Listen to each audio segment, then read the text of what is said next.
নমস্কাৰ সকলোলৈকে ভক্তিপূৰ্ণ সেৱা নিবেদি প্ৰক্ষেপণ কৰিবলৈ লৈছোঁ কুৰুপতি অৰুভংগ নাথভাগীৰ দ্ৰৌপদীৰ এটি সংলাপ। অগ্নি শ্ৰোতা যাজ্ঞ খেলি হৈ এই পুণ্যভূমি ভাৰতৰ বিশাল সাম্ৰাজ্য হস্তিনাৰ পবিত্ৰ ৰাজসভাত লাঞ্ছিত হৈছিলোঁ অকাৰণে মই। যে ৰাজসভাত ভীষণ প্ৰতিজ্ঞাৰে ভীষ্ম নাম লৈ পূৰ্ণ ব্ৰহ্ম নাৰায়ণৰ অংশস্বৰূপ ভাৰ্গৱকো পৰাস্ত কৰিব পৰা বীৰ গংগাৰ নন্দন দেৱব্ৰত আছিল উপস্থিত।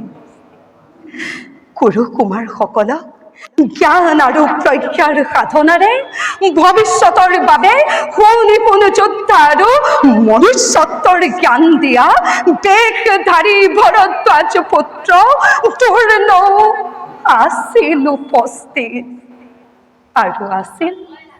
আৰু আছিল পুত্ৰ স্নেহতন্দ চৰ্ম চক্ষুহীন অন্ধকাকক কুৰুপতি ধৃতৰাষ্ট্ৰ।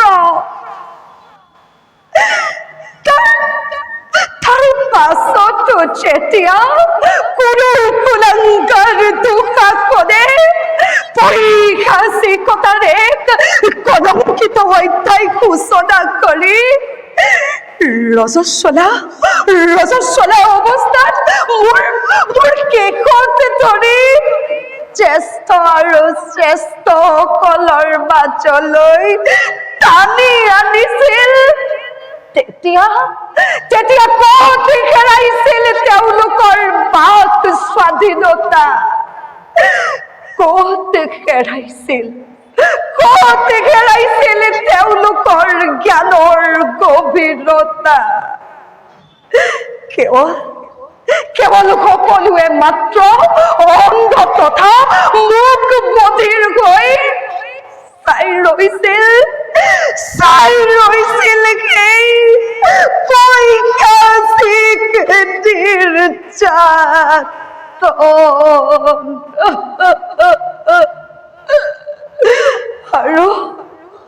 আৰু মই কেৱল চিন্তা কৰিছিলোঁ ধৰ্মৰ জয়, অধৰ্মৰ পৰাজয়।